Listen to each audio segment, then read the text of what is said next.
ये कहानी है प्रीति की। प्रीति स्टडीज में बहुत होशियार थी और अपने माँ बाप की इकलौती संतान थी। प्रीति को बचपन से ही डरावने सपने आते थे। सपने में वो खुद को एक पेड़ से टंगी हुई दिखाई देती, तो कभी कभी उसके सपने में एक डरावना लड़का आता और उसे अपनी तरफ बुलाता था। और ना जाने पर वो लड़का जोर जोर से प्रीति पर चिल्लाता था। प्रीति ने ये बात अपने घर वालों से बताई, पर उन्होंने इसे उसका वहम समझकर टाल दिया। प्रीति का हाल ही में 11वीं कक्षा के लिए एडमिशन हुआ। कॉलेज में उसकी मुलाकात सुमित से हुई, जो उसकी ही कक्षा में पढ़ता था और पढ़ाई में बहुत होशियार भी था। स्टडी नोट के बहाने दोनों की मुलाकात हो गई और दोनों अच्छे दोस्त बन गए। धीरे धीरे दोनों में नजदीकियां बढ़ने लगी और देखते ही देखते ये दोस्ती प्यार में बदल गई। उस दिन प्रीति का जन्मदिन था।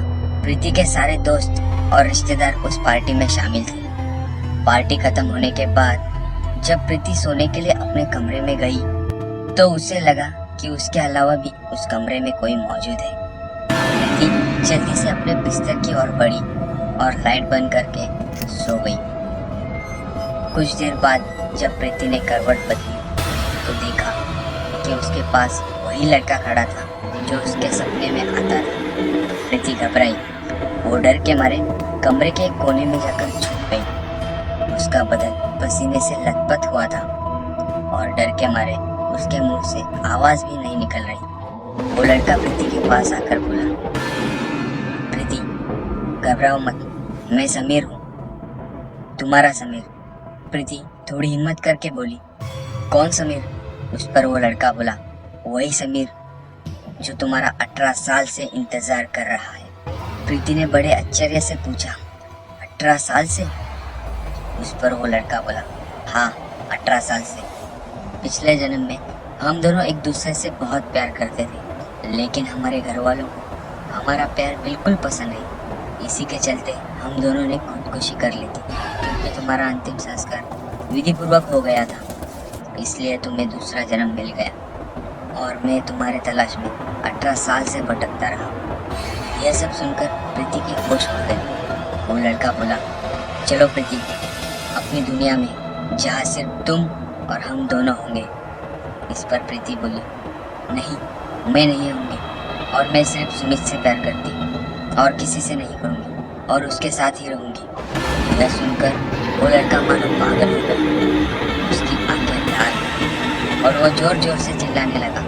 उसी बीच वो लड़का फिर से चिल्लाया, नहीं, तुम सिर्फ मेरी हो, सिर्फ मेरी। ऐसा कहते हुए वो लड़का प्रीति की तरफ बढ़ने लगा।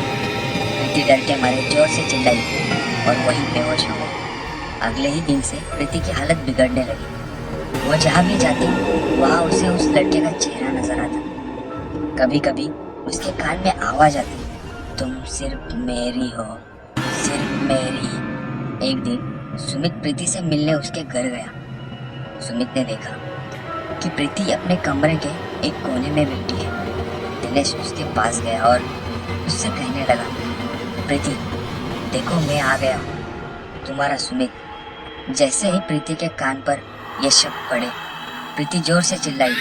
प्रीति ने एक ही हाथ में अपने बेड को उठाया और सुमित की तरफ फेंक दिया। उसका यह रूप देखकर सुमित के होश उड़ गए और डर के मारे सुमित का शरीर कांपने लगा। सुमित जैसे तैसे प्रीति के कमरे से बाहर आ गया।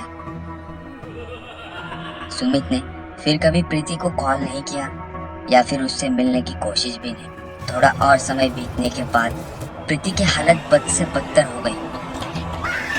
हाथों के बल चलना, जोर जोर से चिल्लाना, यह सब देखकर उसके माँ बाप बहुत डर गए और उनको यकीन हो गया कि प्रीति पर किसी बुरे साये का असर है। शैतानी साये को भगाने के लिए उन्होंने तांत्रिक की मदद ली। जैसे ही तांत्रिक प्रीति के कमरे में आया, प्रीति उसे देखकर जोर जोर से चिल्लाने लगी। उस पर कमरे में मौजूद सामान फेंकने लगी। तांत्रिक के घर वालों की मदद से प्रीति को बेड से बांध दिया और अपने तंत्र मंत्र विद्या का प्रयोग शुरू किया।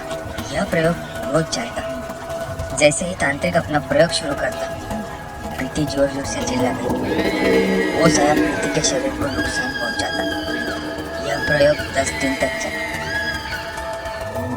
इन 10 दिनों में प्रीति ने ना कुछ खाया और ना ही कुछ पिया था। इसी के चलते प्रीति की भूखमरी के कारण मौत हो गई। आखिरकार वो लड़का प्रीति के रूह को लेकर चला गया। इस कहानी के बाद एक ही सवाल उठता है, क्या इसे ही सच्चा प्यार कहते हैं या फिर उसे पाने की भूख? कमेंट में हमें ज़रूर बताइए और सब्सक्राइब कीजिए वन टेक शो, और ताकि हमारी अगली वीडियो सबसे पहले आपके पास पहुंचे।